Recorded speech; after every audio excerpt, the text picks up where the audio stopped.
How to cancel unpaid orders in AliExpress. Hey guys, in this quick tutorial, I'm going to show you a quick and easy way to cancel unpaid orders in AliExpress. First thing you're going to have to do is simply go ahead and open up AliExpress and make sure that you are logged into your account. Now, if you want to find your unpaid orders, you can find it on the U section at the bottom right corner or the account section.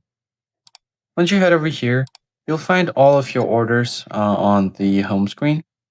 You have to pay, to ship, shipped, to review, and other stuff.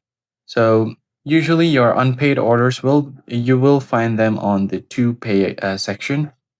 So if you have any orders here, you can just go ahead and tap on the order, and if you want to cancel it, just scroll down and tap on cancel. However, you will be asked a reason for your cancellation. Just select anything you want. Then you should be able to cancel the unpaid order, and you won't even have to request for a dispute or a refund because you haven't paid for the order yet. So it's as easy as that.